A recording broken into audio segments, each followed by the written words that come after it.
नमस्कार, स्वागत है आपका मार्केट टाइम्स टीवी में। आपके साथ मैं हूं रूपा मेहता। चलिए नजर डालते हैं आज कमोडिटी बाजार के अंदर देश और विदेश में हो रही हलचल पर। कमोडिटी बाजार पर बड़ा असर। चीन और कनाडा के बीच ट्रेड तनाव में नरमी के संकेत मिले हैं, जहां रिपोर्टर्स के मुताबिक चीन कनाडा से आने वाले रैपसीड, मेल और मटर पर लगे अतिरिक्त 100% शुल्क को अस्थायी रूप से निलंबित कर सकता है।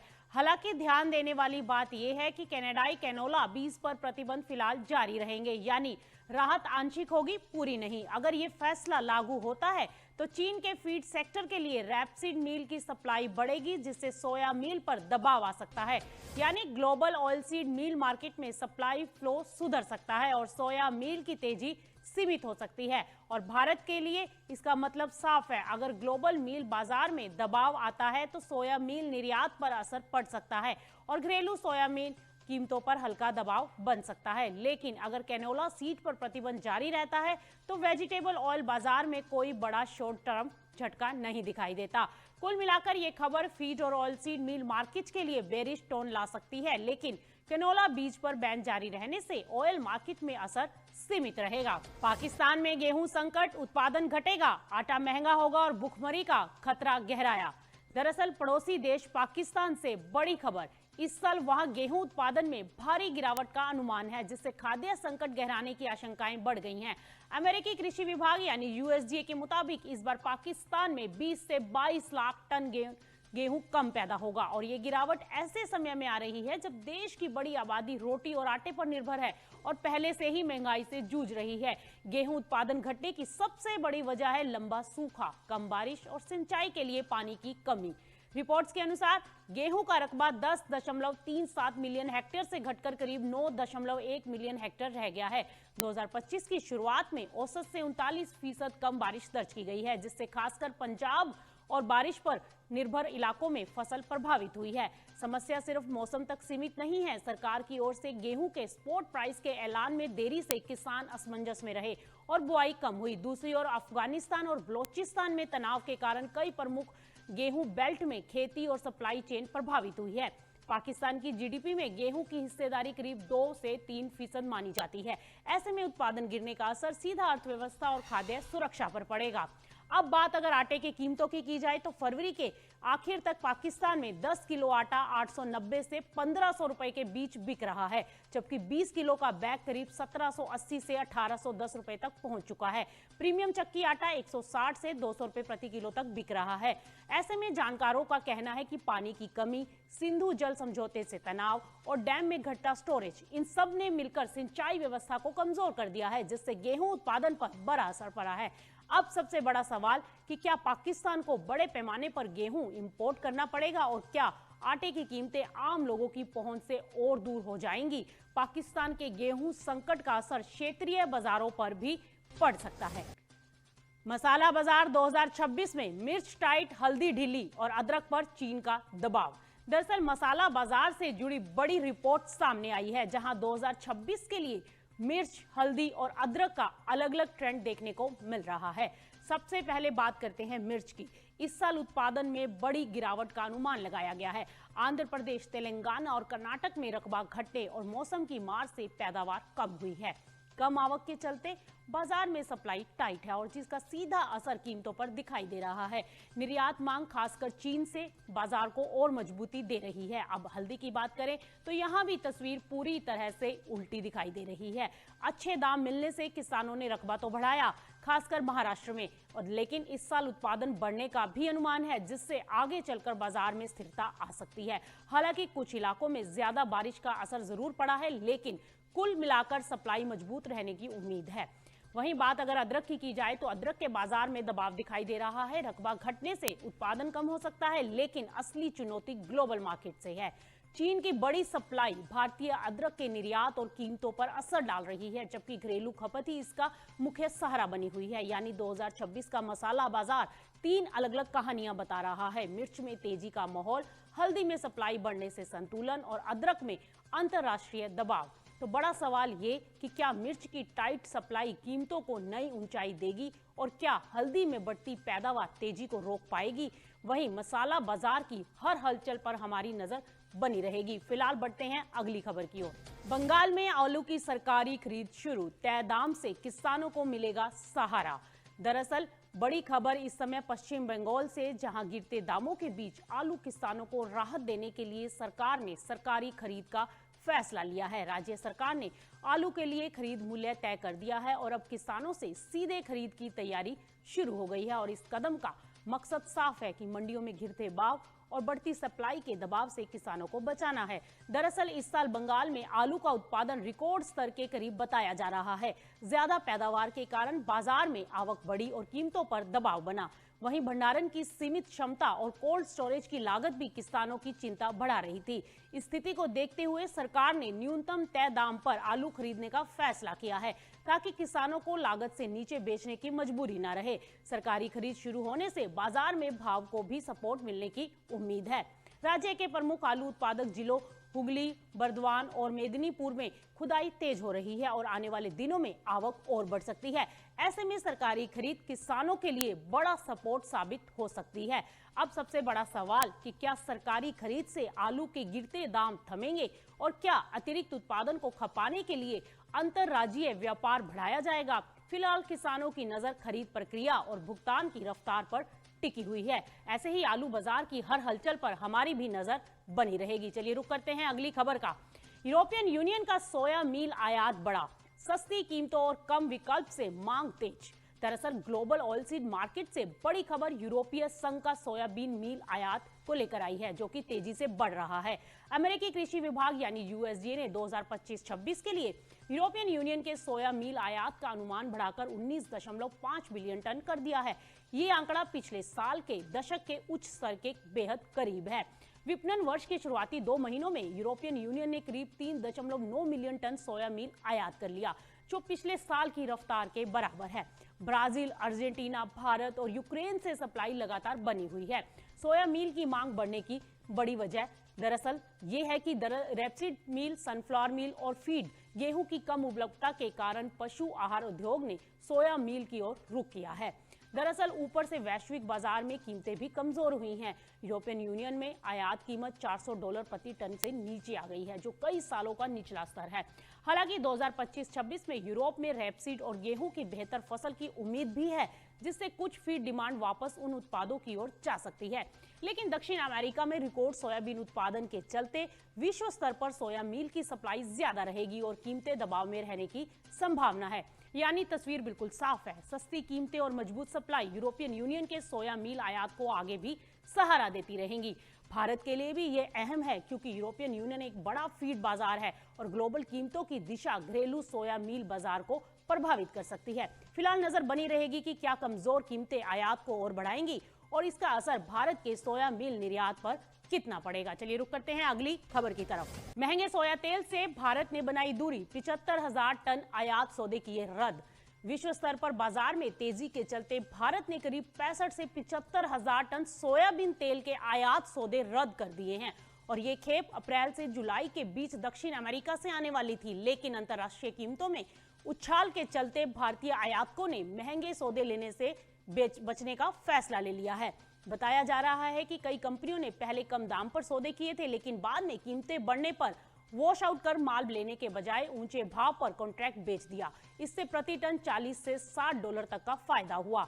मिली जानकारी के अनुसार रद्द किए गए सौदों की मात्रा आगे बढ़कर 1 लाख टन से ज्यादा भी हो सकती है, क्योंकि कुछ अन्य आयातक भी इस रणनीति पर काम कर रहे हैं।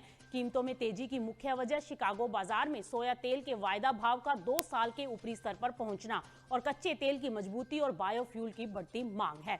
दूसरी ओर भारत में फिलहाल सोया तेल का पर्याप्त स्टॉक मौजूद है और व्यापारियों को उम्मीद है कि अप्रैल से दक्षिण अमेरिका की नई फसल बाजार में आने पर सप्लाई बढ़ेगी और कीमतों में नरमी आ सकती है। यही कारण है कि महंगे आयात को टाला जा रहा है।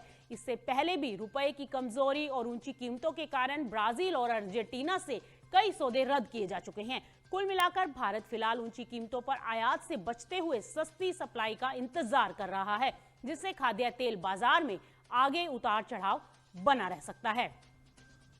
चलिए अब रुक करते हैं अगली खबर की तरफ, जो ब्राजील से निकलकर आ रही है। ब्राजील की रिकॉर्ड सोयाबीन फसल और अमेरिकी बाजार पर दबाव। जब समंदर में माल ज्यादा हो जाए तो जहाज की कीमत खुद ब खुद गिर जाती है, और कुछ ऐसा ही हाल इस समय विश्व स्तर पर सोयाबीन बाजार का होता दिखाई दे रहा है। ब्राजील में इस साल सोयाबीन की रिकॉर्ड पैदावार का अनुमान है।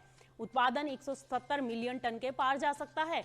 अनुकूल मौसम, बेहतर यील्ड और सेंट्रल वेस्ट में शानदार फसल ने सप्लाई का पहाड़ खड़ा कर दिया है। और अब इसका सीधा असर कहां पड़ेगा? दरअसल अंतर्राष्ट्रीय कीमतों पर, जिससे वहां पर दबाव आ सकता है। अमेरिकी निर्यात पर चोट और ग्लोबल मार्केट का रुख भी इस पर निर्भर करेगा। दरअसल ब्राजील आज दुनिया का सबसे सस्ता सप्लायर बन चुका है।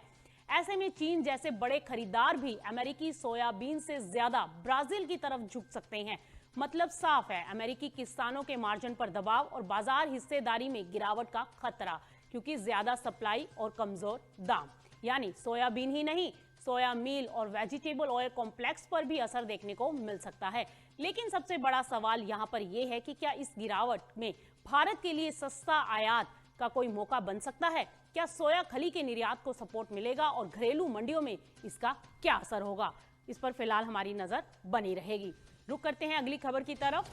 अफ्रीका बन गया है नया एग्री बाजार, यूक्रेन बनाएगा प्रोसेसिंग हब। दरअसल अफ्रीका में तेजी से बढ़ती एग्रो प्रोसेसिंग की मांग यूक्रेन के लिए नए व्यापारिक अवसर खोल रही है। जानकारों के अनुसार अफ्रीकी देशों में खाद्य प्रसंस्करण उद्योग के विस्तार से यूक्रेन वहां एग्री हब विकसित कर सकता है, जिससे कृषि उत्पादों की सप्लाई, भंडारण और प्रोसेसिंग को मजबूत किया जा सके। यूक्रेन पहले ही इस दिशा में बड़ा कदम उठा चुका है। नवंबर 2025 में घाना के साथ अफ्रीका में पहला एग्री हब स्थापित करने के लिए समझौता हुआ, जबकि जनवरी में कांगो और बाद में यूएई के साथ भी इसी तरह के समझौते किए गए। इन हब के जरिए यूक्रेन कृषि उत्पादों की प्रोसेसिंग, लॉजिस्टिक्स और वितरण नेटवर्क विकसित करना चाहता है। रूस यूक्रेन युद्ध के शुरुआती दौर में यूक्रेन ने अफ्रीकी बाजार का बड़ा हिस्सा खो दिया था, जिसे अब वो फिर से हासिल करने की कोशिश में लग गया है। इसी उद्देश्य से ग्रेन फ्रॉम यूक्रेन और फूड फार्म यूक्रेन जैसे कार्यक्रम शुरू किए गए हैं और कई अफ्रीकी देशों में नए दूतावास खोले गए हैं। ऐसे में जानकारों का कहना है कि अगर यूक्रेन अफ्रीका के लिए प्रोसेसिंग और वितरण केंद्र विकसित करता है तो इससे न केवल कृषि निर्यात बढ़ेंगे, बल्कि स्थानीय स्तर पर रोजगार, निवेश और खाद्य सुरक्षा को भी बढ़ावा मिलेगा। कुल मिलाकर अफ्रीका में बढ़ती फूड प्रोसेसिंग क्षमता यूक्रेन के लिए एग्री हब मॉडल के जरिए बाजार में वापसी और लॉन्ग टर्म व्यापार विस्तार का बड़ा मौका बनकर सामने आ सकती है। वहीं खबर अगली चीन से। दरअसल चीन ने घटाए रैपसीड तेल के सौदे, जीएम जांच और कस्टम सख्ती से आयात हुआ धीमा। चीन ने रूस और कजाकिस्तान से आने वाले रैपसीड तेल के नए आयात सौदे धीमे कर दिए हैं। बाजार सूत्रों के मुताबिक कस्टम क्लियरेंस की प्रक्रिया कड़ी हो गई है और जीएम यानी जीन मॉडिफाइड से जुड़े मामलों की जांच बढ़ा दी गई है।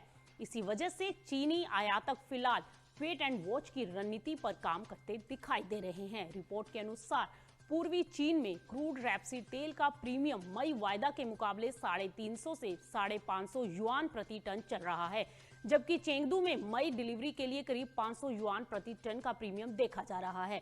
आयात में सुस्ती की सबसे बड़ी वजह है कि चीन ने रूस और कजाकिस्तान से आए कुछ रैपसीड तेल कार्गो में जीएम कंटेंट पाए जाने का दावा किया है। इसके बाद कस्टम जांच सख्त कर दी गई है, जिससे ट्रेडर्स और आयातकों के लिए अनसर्टेनिटी बढ़ गई है। अब बड़ा सवाल यह है कि क्या चीन की सख्ती से रैपसीड तेल की ग्लोबल ट्रेड फ्लो बदल जाएंगे और इसका क्या असर सोया तेल और पाम तेल की मांग पर दिखाई देगा? तेल की बाजार की हर हलचल पर हमारी नजर बनी रहेगी। फिलहाल बढ़ते हैं अगली खबर की ओर। बिहार में खुला मखाना रिसर्च सेंटर, किसानों को प्रशिक्षण, उत्पादन दोगुना करने का लक्ष्य। मखाना सेक्टर से बड़ी खबर बिहार के पूसा स्थित डॉक्टर राजेंद्र प्रसाद केंद्रीय कृषि विद्यालय में मखाना अनुसंधान एवं विकास केंद्र की शुरुआत हो गई है। केंद्रीय कृषि राज्य मंत्री रामनाथ ठाकुर ने इस केंद्र का उद्घाटन किया है। उन्होंने कहा है कि मखाना अब देश ही नहीं, अंतर्राष्ट्रीय बाजार में भी अपनी पहचान बना चुका है और हर घर की पसंद बन रहा है। इस रिसर्च सेंटर का मकसद मखाना किसानों को प्रशिक्षण देना, उन्नत तकनीक पहुंचाना और उत्पादन बढ़ाना है। इसके साथ ही विश्वविद्यालय में मखाना अनुसंधान और विकास पर 2 दिवसीय राष्ट्रीय संगोष्ठी भी आयोजित की गई, जिसमें किसान, वैज्ञानिक और उद्यमियों ने हिस्सा लिया। विश्वविद्यालय प्रशासन के मुताबिक मखाना पर काम करने के लिए 17 वैज्ञानिकों की विशेष टीम बनाई गई है, जो पूरी वैल्यू चेन बीज का उत्पादन, खेती की टेक्निक, नए यंत्र, प्रोसेसिंग, पैकेजिंग और निर्यात पर काम करेगी। लक्ष्य साफ है कि मखाना की उत्पादकता को दोगुना करना है और किसानों की आय को बढ़ाना है।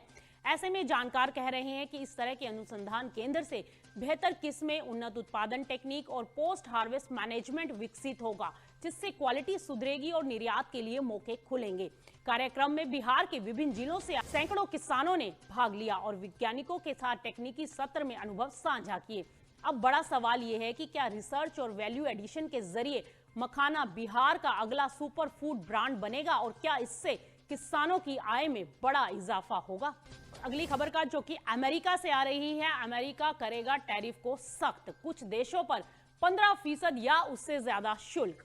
अमेरिका कुछ देशों पर आयात शुल्क बढ़ाकर 15% या उससे अधिक करने की पूरी तैयारी में है। अमेरिकी व्यापार प्रतिनिधि जैमसन ग्रीर ने कहा है कि फिलहाल 10% का बेसलाइन टैरिफ लागू है, लेकिन जल्द ही कुछ व्यापारिक समझौतों पर इसे बढ़ाया जाएगा और कुछ मामलों में इससे भी ज्यादा दर लग सकती है। और ये कदम राष्ट्रपति डोनाल्ड ट्रंप की उस रणनीति का हिस्सा है जिसके तहत अमेरिका अपनी आर्थिक पकड़ मजबूत करना चाहता है और व्यापार नीति में सख्ती जारी रखना चाहता है।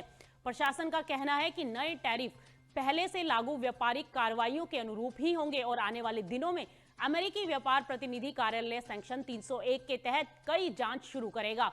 इन जांचों का लक्ष्य उन देशों की नीतियों पर होगा जिन्हें अमेरिका अनुचित व्यापार व्यवहार मानता है, जैसे सप्लाई चेन में जबरन मजदूरी का इस्तेमाल करना और वैश्विक बाजार को प्रभावित करने वाली अतिरिक्त औद्योगिक क्षमता।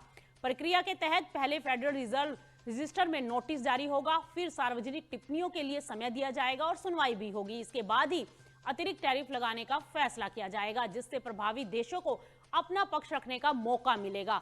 ग्रीर ने इंडोनेशिया का उदाहरण देते हुए ये कहा है कि वहां की औद्योगिक क्षमता और मत्स्य क्षेत्र की नीतियां जांच के दायरे में आ सकती हैं। जांच पूरी होने के बाद ये तय किया जाएगा कि मौजूदा समझौते पर्याप्त हैं या नहीं और टैरिफ किस स्तर तक बढ़ाया जाए। कुल मिलाकर अमेरिका की ये नई टैरिफ नीति वैश्विक व्यापार में अनसर्टेनिटी बढ़ा सकती है और कई देशों के निर्यात पर दबाव डाल सकती है। फिलहाल इस बुलेटिन में इतना ही। आप मुझे दीजिए इजाजत और आप बने रहिए मार्केट टाइम्स टीवी पर, क्योंकि मार्केट टाइम्स टीवी पर इसी तरह से दिन भर खबरों का सिलसिला जारी है।